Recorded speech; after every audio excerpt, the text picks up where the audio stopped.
الرحيم الحمد لله رب العالمين والعاقبة للمتقين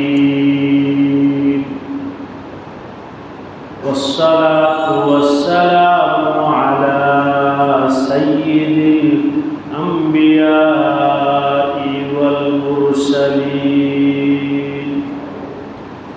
وعلى آله وأصحابه أجمعين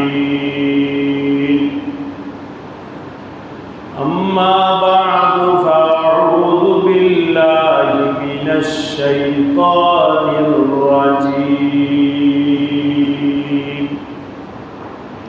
بسم الله الرحمن الرحيم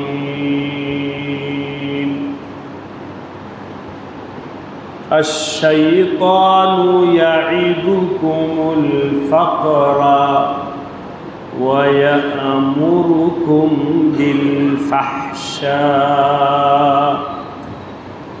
والله يعدكم مغفرة منه وفضلا والله واسع عليم آمنت بالله صدق الله مولانا العظيم মুন্সিগঞ্জ উত্তর ইসলামপুর মাতবর বাড়ি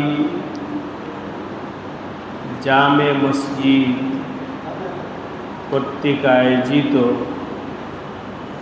আজকের এই মহতি ইসলাহি মজলিসে উপস্থিত হযরত উলামায়ে কেরাম, বিভিন্ন মসজিদ থেকে আগত মসজিদের সম্মানিত ইমাম খতিব সাহেব বৃন্দ, এলাকার মুরব্বিয়ান যুবক ভাইরা, আল্লাহ রাব্বুল আলামিনের দরবারে অসংখ্য শুকরিয়া যে আল্লাহ রাব্বুল আলামিন মেহেরবানি করে দয়া করে আমাদেরকে আজকের এই মুবারক মজলিসে হাজির হওয়ার তৌফিক দান করেছে। সকলে শুকরিয়া আদায় করে বলি আলহামদুলিল্লাহ। আমি আপনাদের সামনে পবিত্র কোরআনে কারিমে সূরাতুল বাকারা এর 268 নম্বর আয়াত তেলাওয়াত করেছি। এই আয়াত থেকে কিছু আলোচনা আপনাদের সামনে পেশ করা হবে।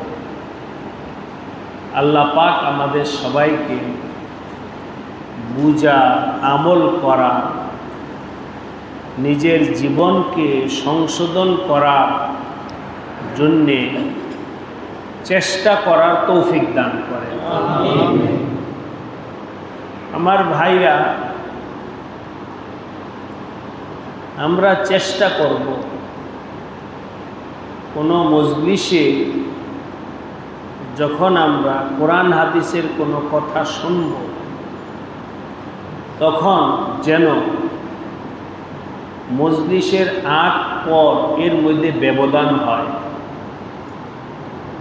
অর্থাৎ এই মজলিসে আমি এই কথাটা আজকে শুনলাম, এটা আগে শুনি নাই। এই মজলিসে আজকে এই কথাটা আমি জানলাম, যেটা আগে আমার জানা ছিল না। এই মজলিসের পর থেকে এখন আমি এই আমলটা করব, আগে আমার আমলটা করা হয় না। চেষ্টা করব ইনশাআল্লাহ। এটার জন্যে কথাগুলো শুনতে হবে ওইভাবে যাতে করে আমার জানা এবং না জানাকে আমি ফরক ব্যবধান করতে পারি। আর খেয়াল না করলে মনে হয় সবই জানি, এগুলো তো আমরা আগে থেকেই জানি, এরকমই মনে হবে। কিন্তু খেয়াল করলে দিলের মধ্যে আসবে যে কথাটা আগে আমার এভাবে জানা ছিল। যাই হোক, আল্লাহ পাক হেদায়েতের মালিক, আল্লাহ রাব্বুল আলামিন আমাদের দিলটাকে ওইভাবে প্রস্তুত করার তৌফিক দান করেন। আমাদের সবার আপন বন্ধু হলেন আল্লাহ তাআলা। আমাদের বন্ধুকে ওনার থেকে আপন আর কোনো বন্ধু নাই। সবচেয়ে আপন কে? আল্লাহ। আর আমাদের সবচেয়ে বড় শত্রু হলো শয়তান।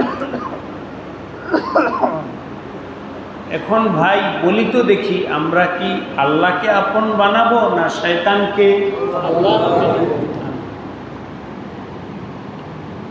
আল্লাহকে আপন বানাও, শয়তানকে শত্রু মনে করো, তাহলে সতর্ক থাকাটা সহজ হবে। আল্লামা শেখ সাদি রহমতুল্লাহ আলাইহি অনেক বড় আলেম ছিলেন, বুজুর্গ ছিলেন, দার্শনিক ছিলেন। ওনার লেখা কিতাব আমাদের মাদ্রাসায়, এই যে এখানে হুজুরা যারা আছে সবাই পড়ছে, ফার্সি ভাষায় আছে গুলিস্তা কিতাব, ফার্সি। এভাবেই কথা প্রসঙ্গে আসলে তাই আপনাদেরকে বলছি, আপনারা শিক্ষিত মানুষ বুঝবেন। অনেক ভাই আছে শিক্ষিত, তারা মাদ্রাসার শিক্ষা বিষয়ে জানতে চায় যে মাদ্রাসা কি পড়ায়, ভালো নিয়তে তো শোনে যে মাদ্রাসায় উর্দু পড়ায়, ফার্সি পড়ায়, আরবি পড়ায়।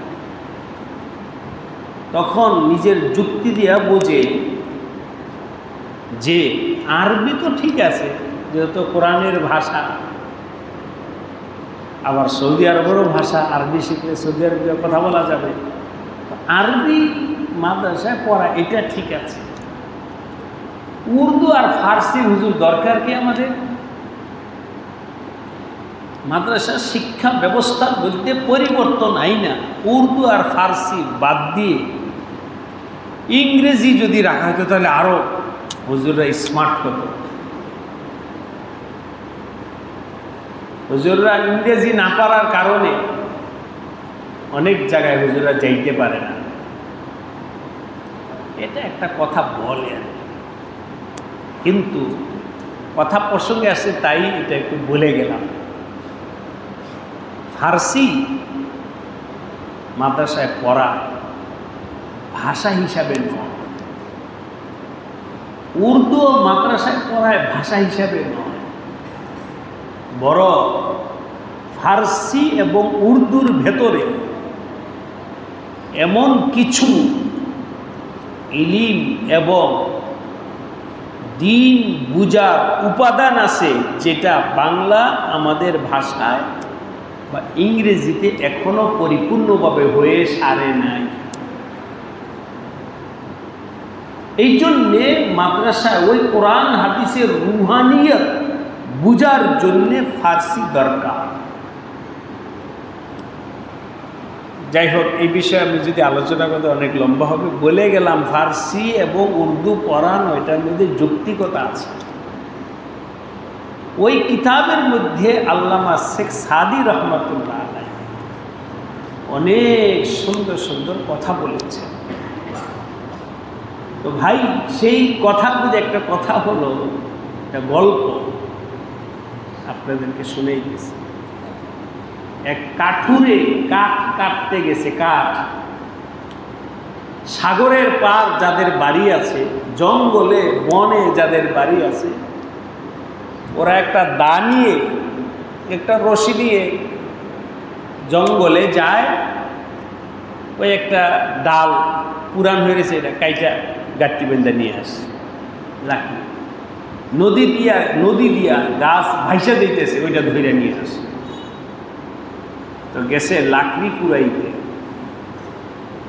যখন লাকড়ি কুড়াইতে গেছে, তো ওই লাকড়ি মনে কইরা একটা সাপ, শীতের দিন কইরা রয়েছে সাপ, মনে করছে এটা লাকড়ি।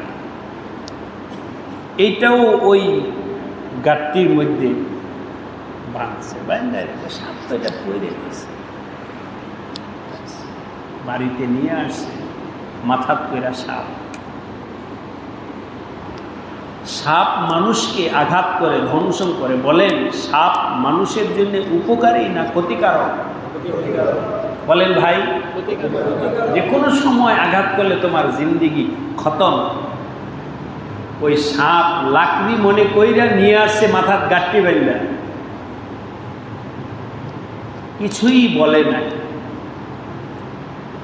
আইনা বাড়ির আঙ্গিনায় ফালায়া রাখছে, রোদের মধ্যে লাকড়িগুলো শুখা, পরে ফারব।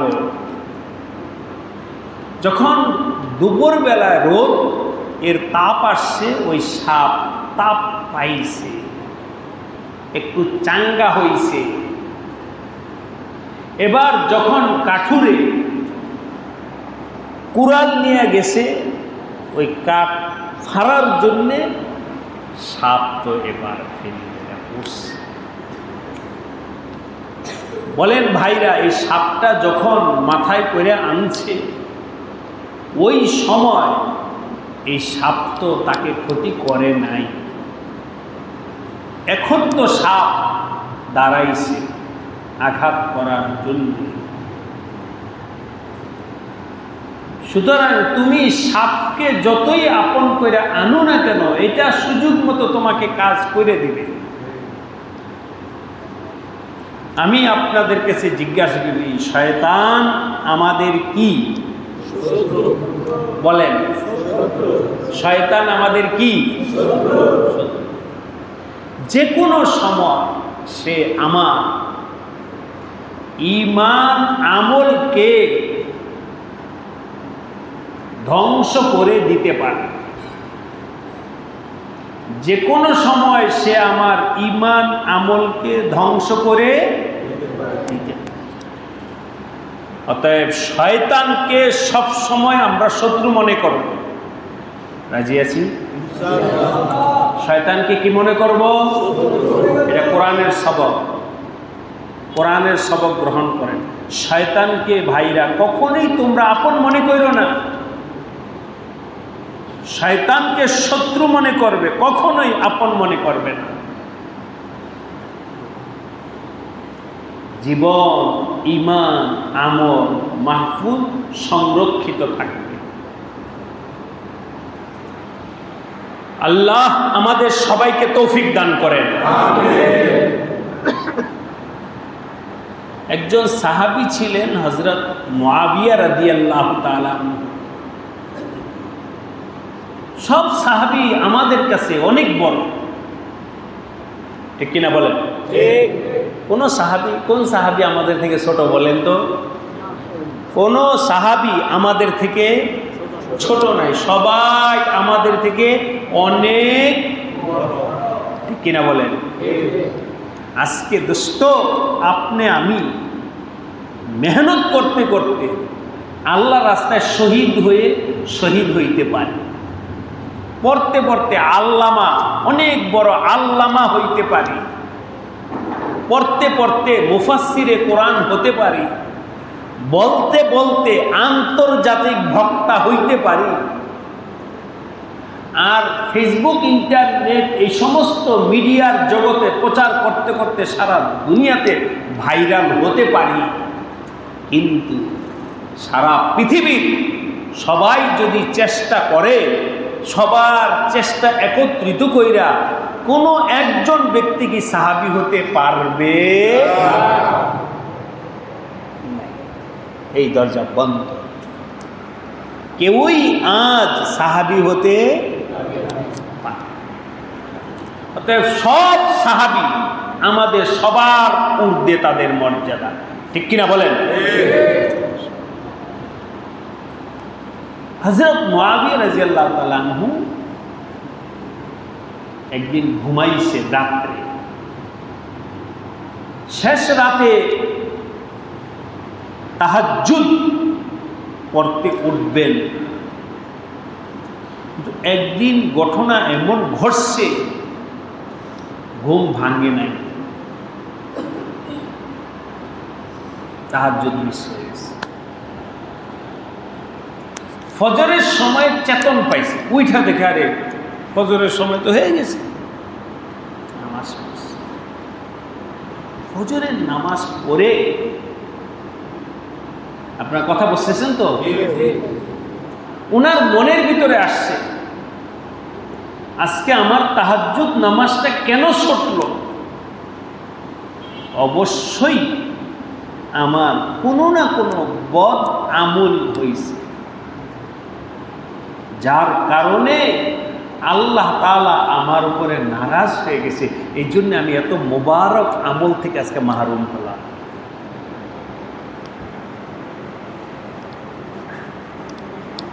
আমার মাঝে মাঝে মনে চায় ভাই ও দোস্ত, কি বলবো, না ওয়াজো সে না কিতাবো সে না নজর সে पैदा दीन पैदा होता है बुजुर्गों की नजर से पैदा। বয়ান এর দ্বারায় মানুষের কলবের দরজা খুলতেছে না। বর্তমান শুনতে শুনতে এগুলো সব রেওয়াজই হয়ে গেছে। দরজা বন্ধ, কলবের দরজা বন্ধ। একটা মান পানির বোতলের মুখ দিয়া যদি আটকায় রাখা পানি ডালা হয়, একটু এক ফোঁটা পানিও ভিতরে ঢুকবে না, কারণ মুখ তো বন্ধ, ঢুকবে না। ভাই দোস্ত, আজকে আমি আপনি গুনাহ করতে করতে করতে করতে আমাদের কলবের যে মুখ আছে ওই মুখ বন্ধ হয়ে গেছে, যার কারণে ওয়াজ নসিহত তো বহুত আছে, কিন্তু দরজা তো খুলতেছে না, দরজা তো বন্ধ। এই জন্য মাঝে মাঝে মন চায় লেখা দেই যে এই কাজটা এভাবে লেখা। আজকে এখানে আসার আগে ওই আমাদের কোলাপাড়া সিরাজদিখান শ্রীনগর কোলাপাড়া, ওই যে আমাদের মহিন আলী চেয়ারম্যান সাহেবের মাদ্রাসায় মাসে একদিন সবক পড়াইতেছিলাম।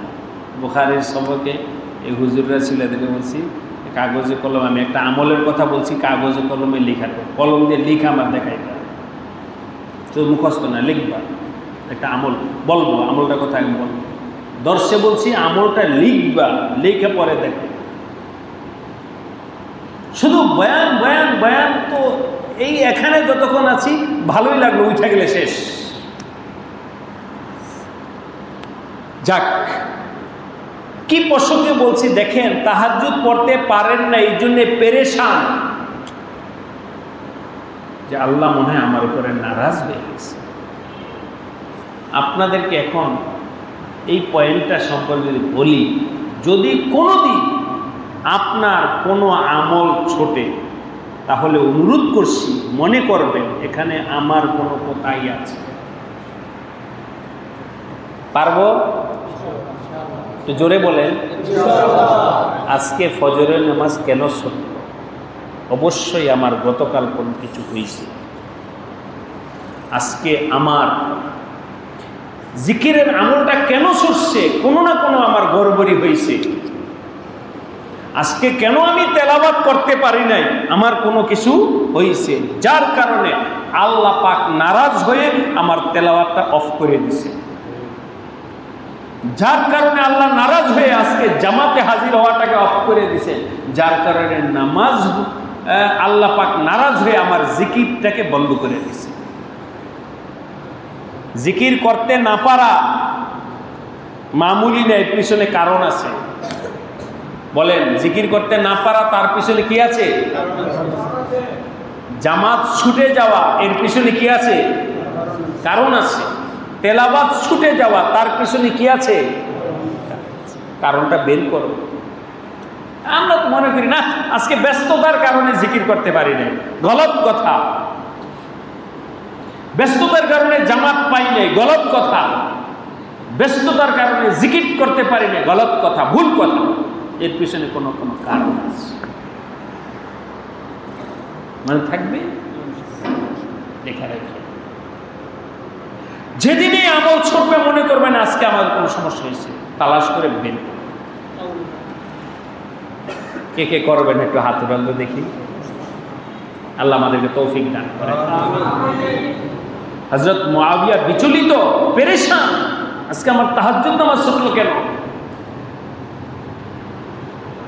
হাত উঠায় আল্লাহর কাছে এমন কান্না কাঁদছে, আল্লাহ কাঁদতে কাঁদতে যাচ্ছে। যাই হোক,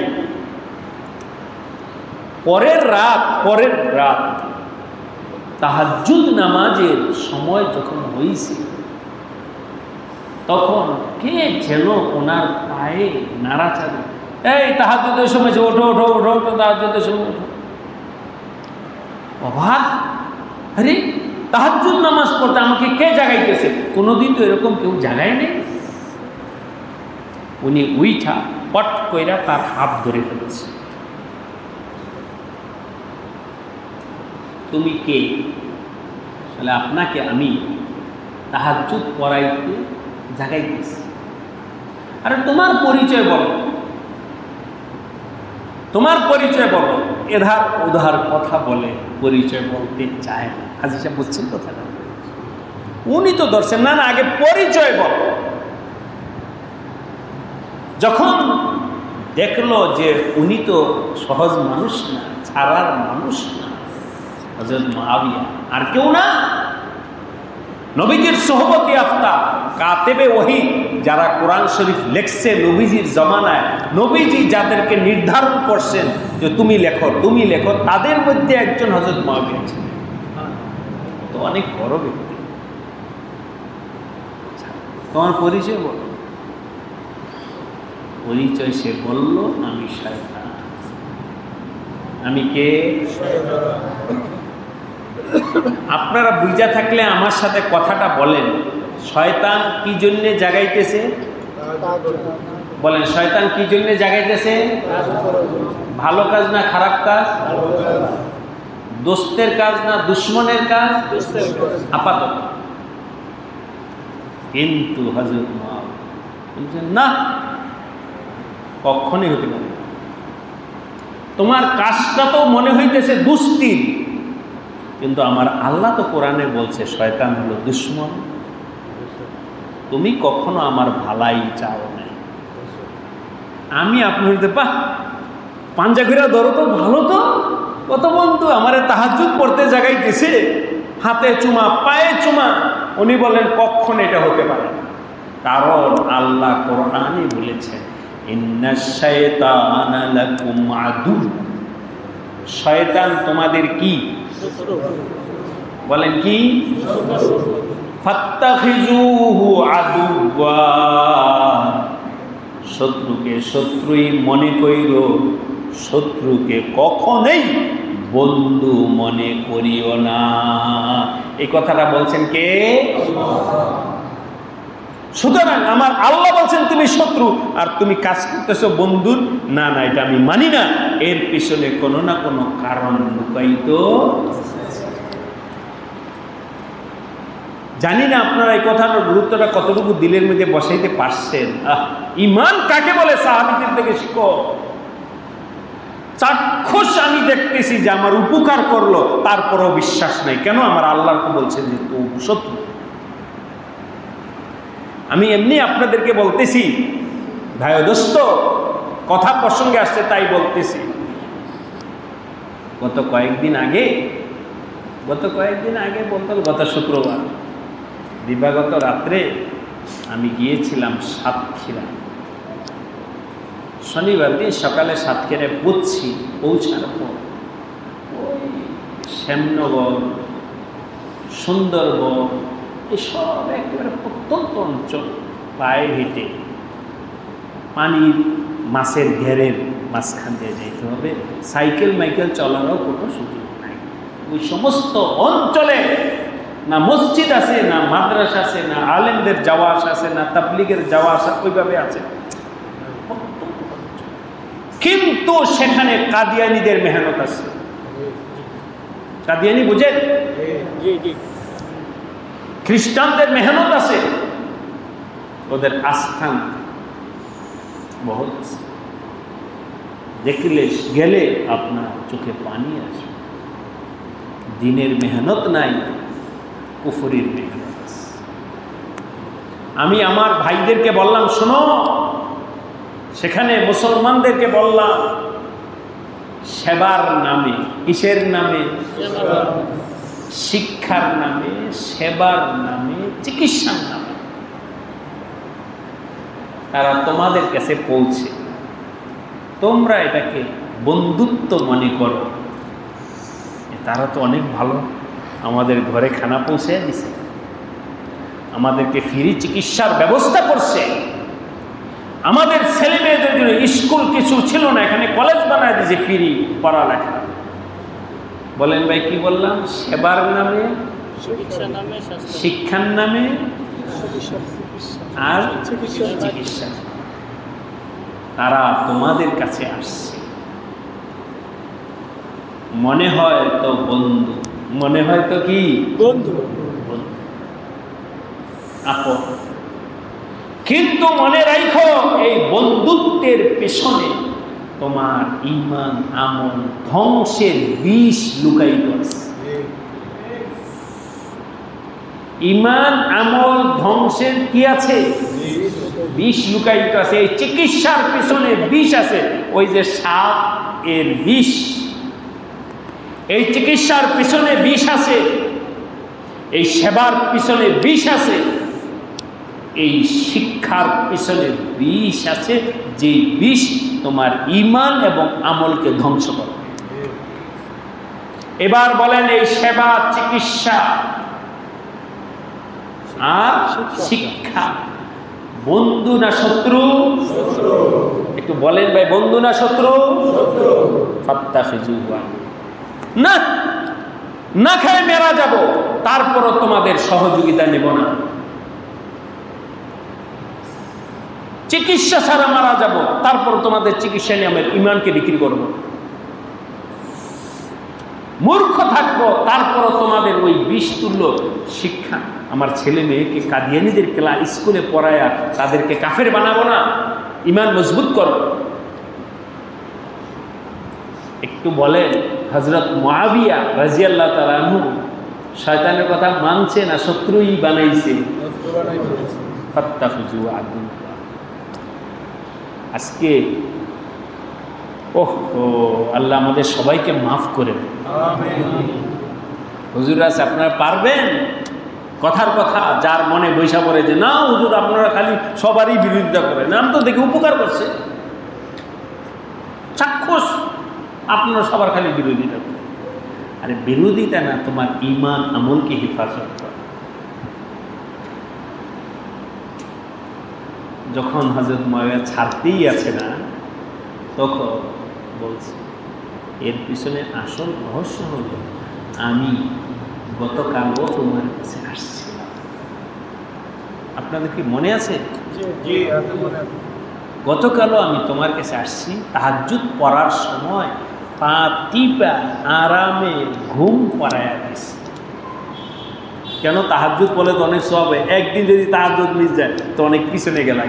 গতকাল আইসা ঘুম পাড়াইছিলাম, কিন্তু ঘুম পাড়াইছি তো আমার স্বার্থে, যাতে করে তুমি তাহাজ্জুদের সওয়াব থেকে বঞ্চিত থাকো, তোমার যেন ক্ষতি হয়। এই জন্য কি করছি? বলেন কার যেন ক্ষতি হয়? হযরত মুআবিয়ার যেন কি হয়?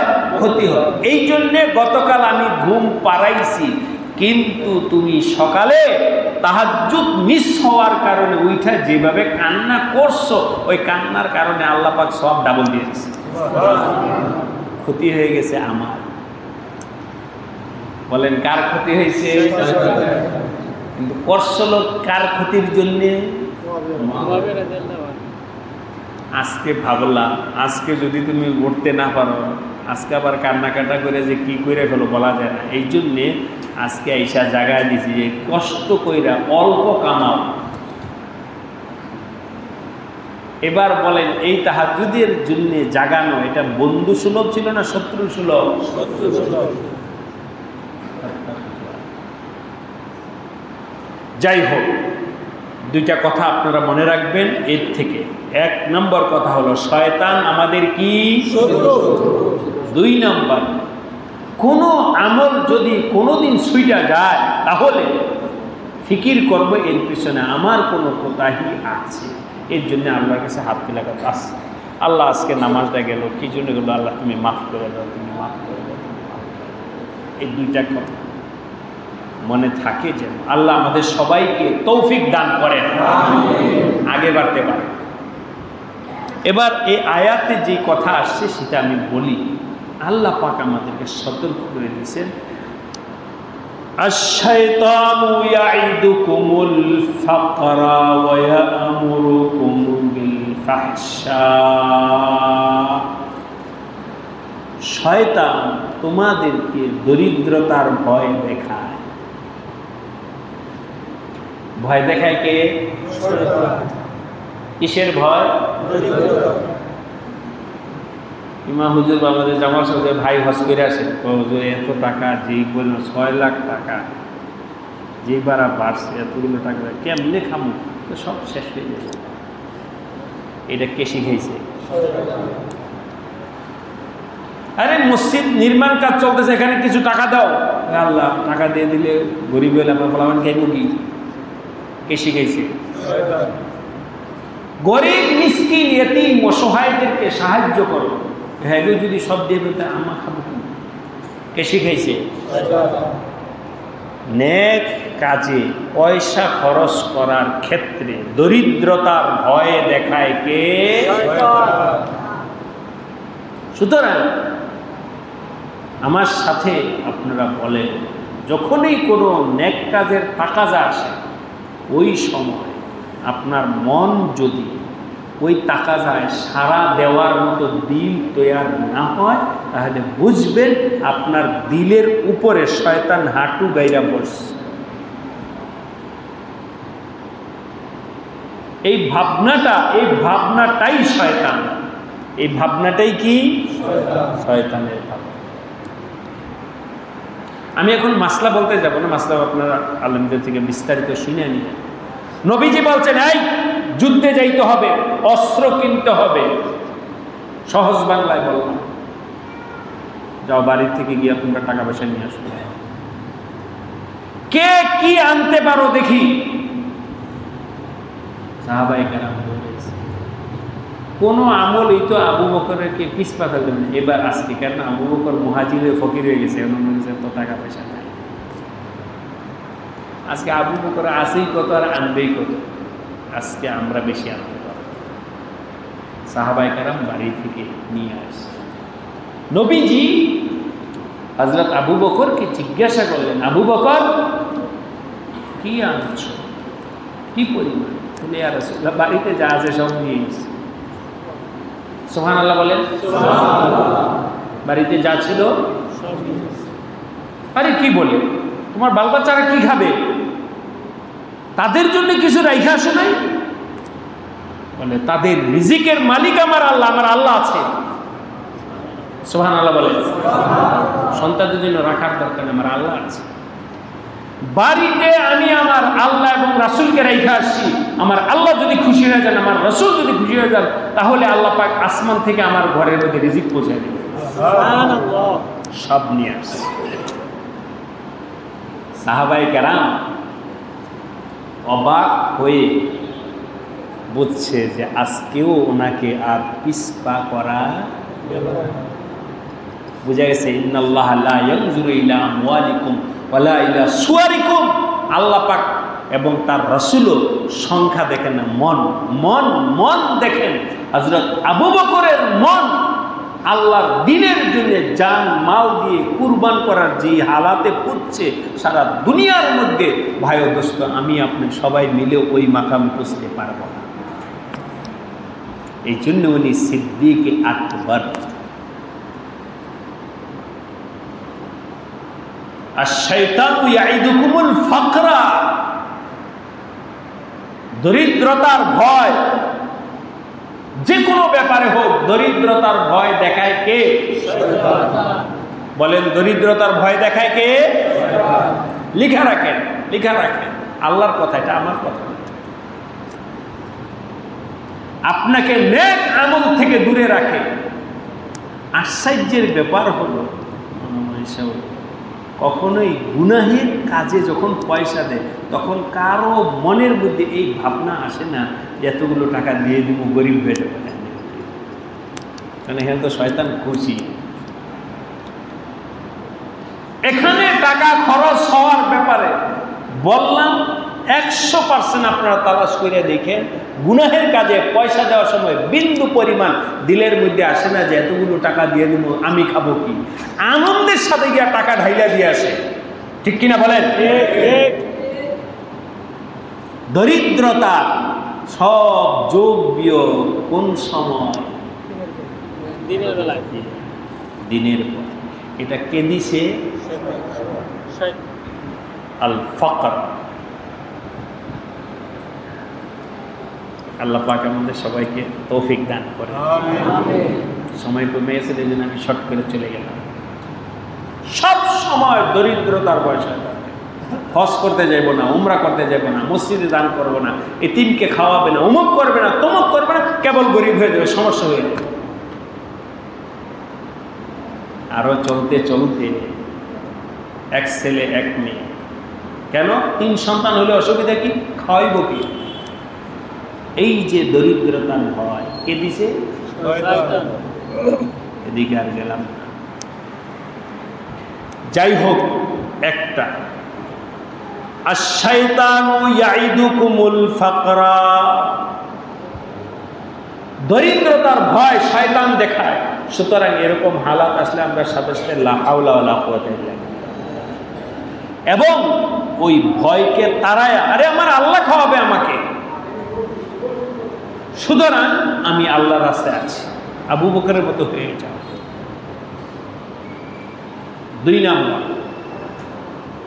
ওয়ায়ামুরুকুম বিল ফাহশাই, এবং শয়তান তোমাদেরকে উৎসাহিত করে মন্দ কাজ করতে, মন্দ কাজ করতে প্রেরণা দেয় তোমাদেরকে কে? নাচ গান বেহায়াপনা। বেহায়াপনার একটা অংশ হিসেবে আমি বলতেছি, ভাইরা এখানে আপনারা মুরব্বীরা আছেন, মধ্যম বয়সে আছেন, ছোট বাবাজিরা আছে, তোমাদের কাছে আল্লাহর দিনটা আমরা পৌঁছে গেছি। আল্লাহ পাক যাদেরকে বুঝ কলম দান করে তারা এটা ভালোভাবে নিয়ে তওবা করে ফিরে আসবে, আর যাদের দিল তৈরি না হয় তারা এটা নিয়ে হাসাহাসি করে, হুজুর কি বলে আইসো না। পুরুষের সতর হাঁটুর নিচ থেকে নিয়ে নাভি, নাভি থেকে হাঁটুর নিচ, হাঁটুটাও ঢাইকা রাখবা, নাভিটাও ঢাইকা রাখবা, এটা হলো পুরুষের সতর। আর মহিলাদের হলো পুরা শরীর। এখানে আমাদের পুরুষ নিয়ে আলোচনা, তাই বলতেছি। শর্ট প্যান্ট কি হাঁটুর নিচে থাকে না উপরে থাকে? হাঁটুর উপরে। শর্ট প্যান্ট পইরা হাটে ঘাটে বাজারে যাওয়া শিখাইছে কে? বলেন, কে শিখাইছে? আরে ইমান বলা, তুমি না লা ইলাহা ইল্লাল্লাহ করছো, লজ্জা হওয়ার কথা। আমি ফ্রিভাবে, আমার তো হুজুরে বলছে এটা ওয়াজ মাহফিল না যে কিছু গল্প কাহিনী শুনে দিলাম। ইসলাম ভালো লাগবে না লাগবে এটা আপনাদের ব্যাপার।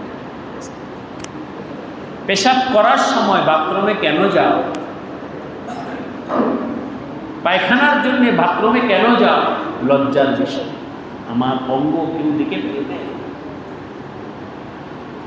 এই জন্য তুমি আড়ালে গিয়ে পেশাব করো। আড়ালে গিয়া পেশাব করো যেই ইমানি লজ্জার কারণে।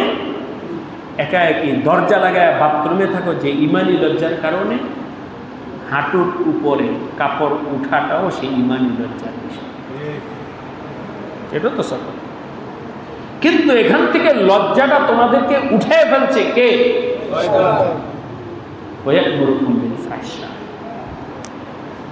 আজকে বর্তমান বলতে আজকালই না, সামগ্রিক অবস্থাটা অশ্লীলতার দিকে সমাজ এমনভাবে যাচ্ছে, যুবক শ্রেণী এবং মেয়েরা, আমাদের ভবিষ্যৎ প্রজন্ম খুব কঠিন হালাতের দিকে যাইতেছে। এই মিম্বার থেকে আমি বলে গেলাম, হুজুররা বলতে পারবে না, এই মানে শর্ট পেনের ব্যাপারে সতর্ক করতে পারবে না। হুজুরদের বিরুদ্ধে মামলাও হইতে পারে যে আপনি আমাদের পোশাকের স্বাধীনতার বিরুদ্ধে কেন বললেন, মামলাও হয়ে যেতে পারে। এরকম সময়ের জন্য অপেক্ষায় থাকেন আপনারা। একটা মেয়ে বেহায়াপনা পোশাক নিয়ে আসছে, তাকে কি আপনারা নিষেধ করতে পারবেন কিছু? মেয়েদের ব্যাপারে এটা সীমাটা ছাড়াই গেছে। ছেলেদের ব্যাপারে এখনো বলার সুযোগ আছে, মেয়েদের ব্যাপারে বলতে পারবে না। বললে একেবারে বিবিসি থেকে নিউজ প্রচার হবে যে হুজুররা মেয়েদের স্বাধীনতার উপরে কি করছে, আঘাত করছে। আপনার বিরুদ্ধে আন্তর্জাতিক মামলা হয়ে যাবে।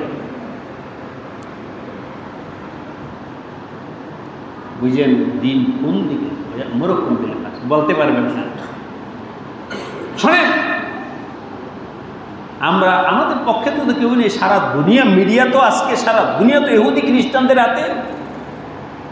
আপনি তাদের ভাষায় বলেন যে ওরা যদি অশ্লীল এবং শয়তানি পোশাক পরে বের হতে পারে, এটা যেমন স্বাধীনতা আছে, আমিও আল্লাহর কোরআনের কথাটা বলার আমার কি আছে? আমি তো জোর করে তাকে কাপড় বোরকা পরায় দেই নাই। আমার স্বাধীনতা থেকে আমি আল্লাহর কোরআনের কথাই মাইকে বলার স্বাধীনতা আছে কি নাই বলেন? এখানে স্বাধীনতা নাই, এখানে মানবতা নাই। আসল স্বাধীনতা মানবতা কিচ্ছু না, আসল হলো ইসলামের বিরোধিতা করা। ইসলামের বিরোধিতা করেন, একেবারে মানবতার মানে আপনি ধারক বাহক হয়ে যাবেন, ইসলামের কথা বলবেন, আপনি মানবতার শত্রু হয়ে যাবেন। এটা হলো বর্তমান সময়,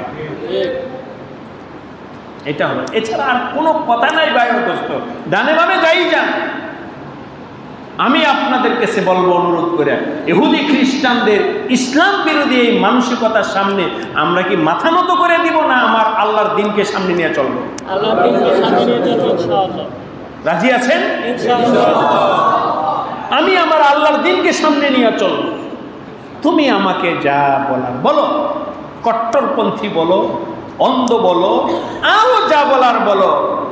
আমরু আলাল্লাহ ইমি ইয়াসুবুনি ফামাযাইতু সাম্মাহু কুলতু লা ইয়ানি। আল্লাহ আমাদের সবাইকে তৌফিক দান করেন। এভাবেই বলছি। একবার আমি সফরে গেছিলাম ফিলিপাইন। লুলু এক এয়ারপোর্টে যখন নামছি, নামার পরে দেখলাম এত হাজার হাজার মানুষ, কারো মাথায় একটা টুপি নাই, সব ন্যাংটা মুংটা পোশাক পরা, পুরুষ মহিলা। জিজ্ঞাসা করলাম এরা কোন জাতি? সব বুদ্ধ, মুসলমান নাই। যদি কেউ মুসলমান থাকেও তাহলে সে নিজের অবস্থানকে গোপন রাখে। সবাই এক ধরনের, আমি যদি অন্য হই তাহলে সবার হাসির পাত্র হব, এই জন্য সবার সাথে তাল মিলায়। কথাটা কি আপনাদের বুঝে আসছে? কথায় কথায় আসলো তাই বলছে। আমার ব্যাগের মধ্যে পাগড়ি ছিল, ব্যাগের মধ্যে আমি নিজে ব্যাগ খুলে পাগড়িটা মাথায় দিয়েছি। কি জন্যে? তোমরা তোমাদের ধর্মটা কি এমন পৌঁছে গেছে যে মানুষের সামনে গোপন করতে হবে? আমারটা আমি আরো বেশি প্রচার করব। মাথায় পাগড়ি। 2 দিন ছিলাম ফিলিপাইনে, পাগড়ি খুলি নাই। দুনিয়াকে দেখানে কি যে আমি এটার উপরে ফখর, আলহামদুলিল্লাহ আমি মুসলমান, আমার মাথায় পাগড়ি আছে, আমার মুখে দাড়ি আছে, আমি মুসলমান, তোমরা বোঝো, তোমরা যা কিছু বলো না কেন, কিন্তু আমি এতে খুশি যে আমি মুসলমান। বলেন আলহামদুলিল্লাহ। একটু জোরে বলেন আলহামদুলিল্লাহ। বলেন মুসলমানের খুশি না নারাজ? আমি আমার ইসলামকে প্রচার করছি। কথা প্রসঙ্গে আসলো তাই বলি, ইসলাম এর একটা জাহিরি আছে, একটা বাতিনি আছে। ইসলাম দোনোটাই চায় যে যেখানে জাহির করা সেখানে জাহির করো। আজকে একটু পরে আপনারা এশার নামাজ পড়বেন, আজান দিবেন কিনা? গোপনে না মাইকে? কি জন্য? দুনিয়াকে জানাও যে হাম আল্লাহ কো মাননে ওয়ালে, এলাকার সবাইকে জানাও যে আমরা আমার আল্লাহকে মাননেওয়ালা, আমরা এখন নামাজ পড়ব, আমার আল্লাহর ইবাদত করব। প্রকাশ্যে বলো, কাকে ভয় পাও? ঈদের নামাজ এই এলাকার সবাই একত্রিত হয়ে দুনিয়াকে দেখাও। এত ভালো লাগে। আল্লাহ আমাদের সবাইকে বুঝবার তৌফিক। আরাফার মানুষের যখন ঢল নামে, নিচে থেকে বুঝি না, কিন্তু ড্রোন দিয়া ইহুদি খ্রিস্টান দেখতেছে, এত মুসলমান। আল্লাহ পাক হজকে দিয়া ইহুদি খ্রিস্টান সারা দুনিয়ার সামনে যে এই যারা আমার মাননেওয়ালা, ইসলামের মুজাহারা। ভাই দোস্ত, কথায় কথায় বলছি, শয়তানের সাথে টকরাও দিয়ে আল্লাহর দ্বীনকে মানার জন্য, আল্লাহকে মানার জন্য প্রস্তুত হয়। রাজি আছি ইনশাআল্লাহ। সুতরাং সব ধরনের অশ্লীল কাজকে, বেহায়াপনাকে মনে করবে এটা শয়তানের শিক্ষা, শয়তানের প্ররোচনা, কখন এটা করতে যাব না। রাজি আছি কারা? একটু হাত উঠাতে দেখি। আচ্ছা, আপনার মুরব্বীর হাত নেন, বিশেষ করে যুবক ভাইরা, ছোট ভাইরা, তোমাদের কিছু অনুরোধ করে বলতেছে, তোমরা শর্ট প্যান্ট পরবা না, একটু দেখে হাত দিতে পারে কারা? শুধু যুবকরা। আল্লাহ পাক সবাইকে কবুল করেন। ছোট্ট একটা কথা বলি তোমাদেরকে, আমাদের নবীও এক সময় বয়সে ছোট ছিলেন কিনা? একটু এই শুনে শুনে আমার কথা শুনে, আমাদের নবীজিও বয়স হিসাবে এক সময় ছোট ছিলেন কিনা? বাইতুল্লাহ শরীফের নির্মাণ কাজ চলছে, পাথর মাথায় করে কেউ, কাঁধে করে কেউ আগে। নবীজিও ছোট্ট, সবার দেখা দেখি পাথর কাঁধে করে। নবীজি চাচা বলে, ভাতিজা দাঁড়াও, পাথরটা এভাবে দিলে তো চামড়া উঠে যাবে, তোমার কাপড়ের যে প্যান্ট আছে ছোট্ট, এটা খুইলা ভিড়া বানায় দেয়। চাচা খুইলা, ছোট চাচা খুইলা বিড়া বানায় দিছে, পাথরটা এটার উপরে নেয় আর চামড়া রাখে। নবীজিকে আল্লাহ পাক কাবলান নবুয়া বাদান নবুয়া সব সময় নবীজিদেরকে, সব নবীকে আল্লাহ পাক ভদ্র হিসাবে দুনিয়াতে পাঠাইছেন। বলেন সুবহানাল্লাহ। কোন নবী থেকে, নবী হওয়ার আগেও নয় পরেও নয়, কখনোই কোনো অসভ্য, অভদ্র, অশালীন কাজ কোন নবী থেকে প্রকাশ পায় নাই। ফাওরান আমার নবীজি বেহুশ হয়ে পড়ে গেছে। নবীজি কি ছিলেন ওই সময়? নবী ওই সময় নবী হয়েছে? নবী হওয়ার প্রকাশ হয় নাই, নবীজি ছোট্ট, তাই বেহুশ হয়ে পড়ে গেছে। শোনো, তুমি আমি মুসলমান, যেই নবীকে মাইনে, ওই নবী ছোট্ট থেকেই অশ্লীল কাপড় পরে। সেই নবীর উম্মত হয়ে তুমি কিভাবে শর্ট প্যান্ট পরো? বুঝো, এটা তোমার আমার না, এটা হলো ইহুদি খ্রিস্টান। আল্লাহ পাক আমাদের সবাইকে বুঝবার তৌফিক দান করেন। এটা কেন এটা পয়দা হয়েছে? ওই যে মিডিয়ায় দেখে যে বুড়া শর্ট প্যান্ট পইরা হাঁটে, তখন মনে করে যে ওর পড়ছে, আমিও পড়ি। আরে ও আর তুমি কি এক? ও তো আল্লাহকে মাননেওয়ালা না, তুমি তো কালিমা পড়নেওয়ালা। বলেন সুবহানাল্লাহ। আমরা কি? আমরা কালিমা সুতরাং কালিমা পড়লে বলার জিন্দিগি এক ধরনের হবে, কালিমাকে অস্বীকারীর জীবন আরেক ধরনের হবে। তোমরা কেন অস্বীকারীদের মতো হতে চাও?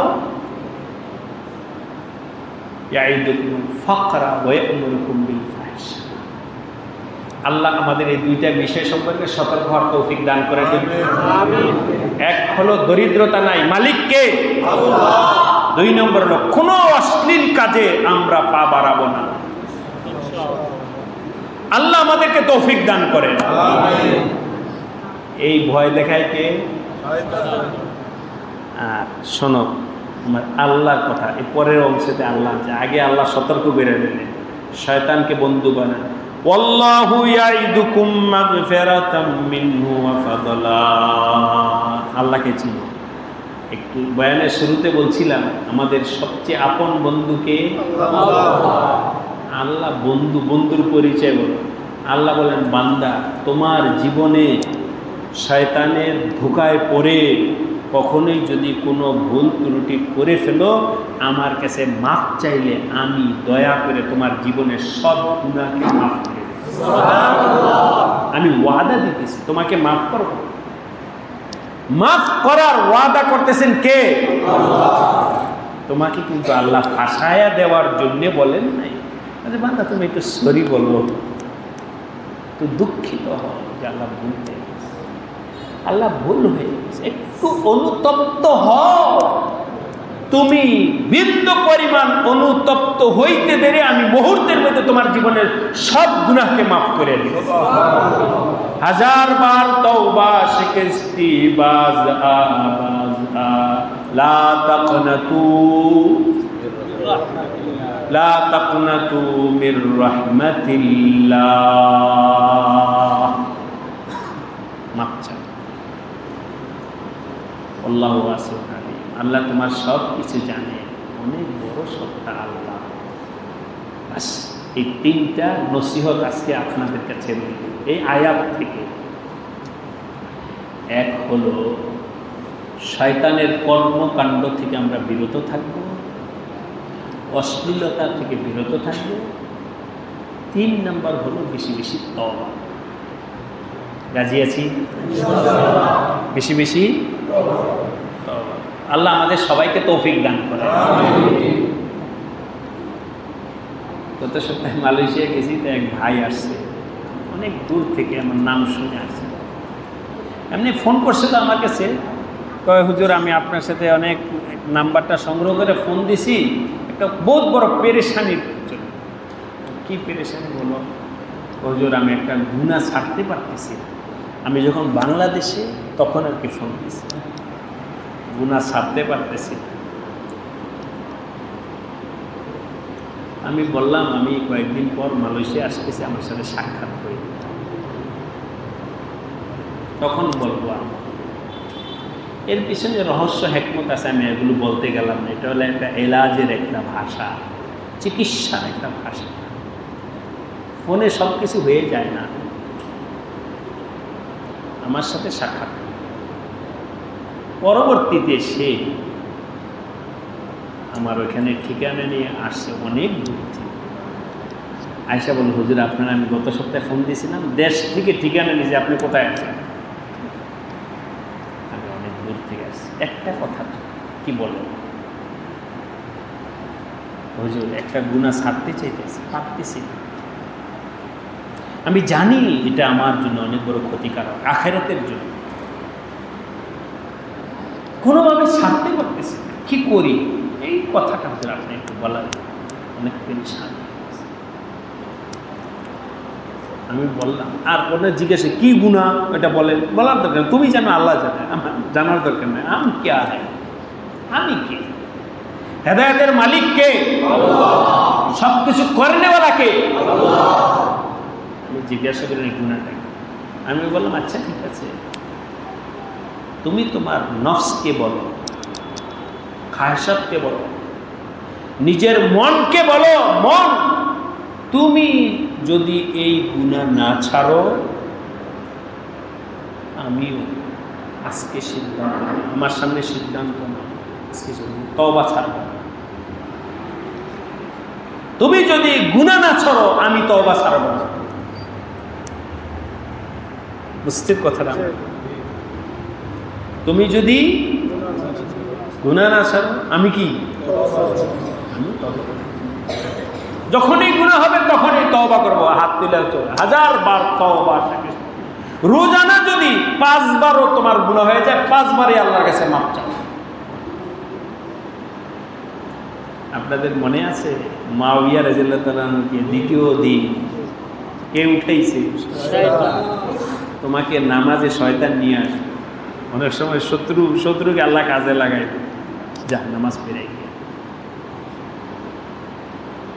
সুতরাং তওবা তওবা, যে সবাইকে বললাম যদি আপনারা ইয়াকিন না হয় লেখা রাখেন, যে যত বেশি তওবা করবে ওই তওবার কারণে আল্লাহ পাক ব্যক্তির গুনাহ সব মাফ কইরা, অন্য হাদিসের মধ্যে আসছে আল্লাহ যদি দয়া করেন তাহলে তার জীবনে যদি তওবা ওই মানের হয়, জীবনে যত গুনাহ করছে গুনাহ মাফ করবে এবং ওই পরিমাণ গুনাহকে নেক আমল দ্বারা পরিবর্তন করবে। কেউ গুনাহ করছে 1 লাখ, আল্লাহ পাকের কাছে তওবা করছে, তওবা পছন্দ হয়েছে, ওই গুনাহও মাফ করবেন, মাফ করে ওই 1 লাখ গুনাহকে আল্লাহ পাক 1 লাখ নেকি দ্বারা পরিবর্তন করে দেন। এত বড় দয়ালু কে? ওয়া ইয়াইদুকুম আল্লাহু ইয়াইদুকুম বিল মাগফিরা, আল্লাহ পাক তোমাদেরকে মাগফিরাতের আশা দিতেছেন। তাই আমার ভাই দোস্ত, এত বড় আশা পাওয়ার পরে আল্লাহ থেকে নৈরাশ হওয়ার কোনো যুক্তিকতা আমার আপনার নাই। আল্লাহ পাক আমাদের সবাইকে 3টা আমল করার তৌফিক দান করেন। কখনোই দরিদ্রতাকে ভয় পাবো না, পাবো না। 2 নাম্বার হলো অশ্লীল কোনো কাজ করব না। 3 নাম্বার হলো গুনাহ হয়ে গেলে কি করব? রাজি আছেন ভাইরা? ইনশাআল্লাহ। এই 3টা আমল কি মনে থাকবে? ইনশাআল্লাহ। আল্লাহ পাক আমাকেও তৌফিক দেন, আপনাদেরকেও তৌফিক দেন। আমিন। শেষ একটা কথা, আজানের সময় হয়ে গেছে না? শেষ কথা, কমান সবার জন্য লাজিম। এটা সম্পর্কে বয়ান করব না, শুধু কথা বলব। নামাজ দৈনিক কয়েকত কে পড়বে? আল্লাহ আমাদের সবাইকে তৌফিক দান করেন। নামাজ মুমিনের শিআর। মুমিন মুসলমান এবং গায়রে মুসলমানের মধ্যে যেমন কিছু বিষয় আছে এক হতে পারে না, পরিবর্তন হতে হবে। মুসলমান আর অমুসলমানের মধ্যে কিছু বিষয় আছে সেখানে পরিবর্তন হতে হবে, এক হওয়া যাবে না। এগুলো সম্পর্কে বিস্তারিত লম্বা আলোচনা আছে। তার মধ্যে এমনি পরিষ্কার দুইটা উদাহরণ বলি, যেটা আপনারা সবাই বুঝবেন। একটা সবাই মেনে নিব, ওইটা বলবো, আর একটা বলবো। আমাদের ছোট পুত্র সন্তানরা যখন হয় তখন তাদেরকে আমরা মুসলমানি করাই। কি বলেন? কি করাই? কেন? এটা মুসলমান হওয়ার বৈশিষ্ট্য। মুসলমান হওয়ার কি হিন্দুরাও কি এরকম মুসলমানি করা? এই ব্যবহার। এই জন্য মাসলাও আছে, হুজুরা এখানে মুফতি সাহেবরা আছেন, কেউ যদি মধ্যম বয়সে 40 বছর বয়সে মুসলমান হয়েছে, ডাক্তারে গেছে, যাও মুসলমানি করা, তুমি মুসলমান হয়েছে এটার প্রমাণ থাকতে হবে। তুমি ওই অমুসলিম এর মতো তোমার বডি ল্যাঙ্গুয়েজ থাকতে পারবে না, কিছু পরিবর্তন আনতে হবে। এটা তো আপনারা সবাই জানেন, ঠিক কিনা? মুসলমানকে কি করাইতে হয়? মুসলমানি করাইতে হয়। এটা যেমন ওদের থেকে আলাদা বৈশিষ্ট্য, ঠিক মুসলমান নামাজ পড়তে হয়। মুসলমান কি করতে হয়? হাদিসে পরিষ্কার আছে, নবীজি বলেছে মুসলমান আর অমুসলমানের মধ্যে ব্যবধানকারী হলো নামাজ। মুসলিম শরীফে হাদিসে আছে মুসলমান নামাজ পড়বে, মুসলমান কি করবে না? হিন্দুরা নামাজ পড়বে, খ্রিস্টানরা নামাজ পড়বে? হিন্দু, খ্রিস্টান, বৌদ্ধ আর হাজারো বিধর্মী আছে, তারা নামাজ নাই। মুসলমানদের কি আছে? কিন্তু মুসলমান নামাজ পড়ে না। তাহলে আমলের ক্ষেত্রে একই তো হলো। খুব কঠিন বিষয়, আশ্চর্য। আল্লাহ পাক এই মসজিদের মাথা হাতে অধীনে যে মহল্লা আছে, মহল্লার সবাইকে 5 ওয়াক্ত নামাজ পড়ার তৌফিক দান করেন, সবাইকে নামাজি হওয়ার তৌফিক দান করেন। এবং সব মসজিদের আওতায় লিস্টি করো এই মসজিদের আওতায়। আমরা যখন ছোট ছিলাম, এখনো এখানে আছে কিনা বা অন্য জায়গায় আছে কিনা জানি না, আমরা যখন ওই ছোট্ট ছিলাম তখন দেখতাম যে মহল্লার মসজিদ, কয় বাড়িতে খানা, ইমাম সাহেবদের খানার জন্য ওই বাড়িতে অমুক দিন, ওই বাড়িতে অমুক দিন, এই জন্য বাড়ি মহল্লা করতো ইমাম সাহেবের খানার জন্যে। আমি বলতেছি খানা না, লিস্টি করেন এই মহল্লা সবার নাম নামাজি বানানোর জন্য। এটা মসজিদের জিম্মাদারি। এই জিম্মাদারিটা ইমাম সাহেবেরও, এই জিম্মাদারি কমিটির সভাপতি সাহেব, সভাপতি সাহেব, সবাই মিলেমিশে করতে হবে। এবং আমি বিভিন্ন জায়গায় বলি, যারা মহব্বত করে কমিটির ভাইরা, তাদেরকে বলি আপনাদের জিম্মাদারি শুধু লাইট ফ্যান ঠিক করা না, টাইলস ভেঙে গেছে টাইলস লাগানো, এটাই কমিটির জিম্মাদারি না। কমিটির আরও জিম্মাদারি আছে। মসজিদটা বানানো হয়েছে, বাগান, এই গাছ লাগানো হয়েছে ফুল ফুটানোর জন্য। মসজিদের ফুল কি বলেন? ওইটাও বাড়ানোর চেষ্টা। মিটিংয়ে রেজুলেশন লেখেন, ওই রেজুলেশন আপনার নাজাতের কারণ হয়েছে। মিটিংয়ে রেজুলেশন লেখেন যে আমাদের মুসল্লি কম, মুসল্লি বাড়ানো যায় কিভাবে, এটা আলোচনায় আনে, রেজুলেশন করে, মেহনত করে, ইমাম সাহেবকে নিয়ে গাছতে বের হন, ইমাম সাহেবকে নিয়ে ঘরে ঘরে যান, আমার মহল্লার সবাইকে নামাজি বানাই। এক্ষেত্রে সবাই সহযোগিতা করতে রাজি আছেন? এটা আমাদের কাজ। ভাই ও দোস্ত, আজকে নামাজ মুসলমান না পড়তে মনে হয়েছে যেটা অপশনাল ব্যাপার। যারা পারে যাদের পড়বে, যারা তবলিগে গেছে এরাই নামাজ পড়ুক, যারা হুজুরকে গেছে এরাই নামাজ পড়ুক। কেন? আমি কি মুসলমান না? এই জন্যে সবাইকে বলছি নামাজের ব্যাপারে সিরিয়াস হতে হবে। তাই মুরব্বীদের কাছে অনুরোধ করে গেলাম, ওলামায়ে কেরামদের কাছে, আরও বিভিন্ন মসজিদের ইমাম সাহেব আছে, তাদের কাছে অনুরোধ করলাম, আপনারা দয়া করে কমিটি সবাইকে নিয়ে মশওয়ারা করবেন, আলোচনা করবেন, সহযোগী ভাইদেরকে নিয়ে আলোচনা করবেন যে আমরা 1 মাস 2 মাসের টার্গেট বানায়া প্রত্যেকটা ঘরে ঘরে যাব নামাজের দাওয়াত। এই তোমাদের বাড়ি থেকে তো কেউ যায় না মসজিদে, যাই সভাপতি সাহেব, সভাপতি সাহেব আমার বাড়িতে এসে বসে, খতিব সাহেব আমাদের বাড়িতে এসে বসছে। আমাদের তবলিগের মুরব্বীরা বলে, ইমাম সাহেব যদি সভাপতি সাহেবকে নিয়ে এই মসজিদের মিম্বার থেকে নাইমা একজনের ঘরের সামনে যায়, হুজুর কি জন্য আসে? আরে হুজুরের দাওয়াত দিয়ে আনতে পারতেছে না, হুজুর আজকে আমার ঘরের সামনে এসে পড়ছে, আপনাদেরকে নেওয়ার জন্য এসছে। কোন মুসলমান আছে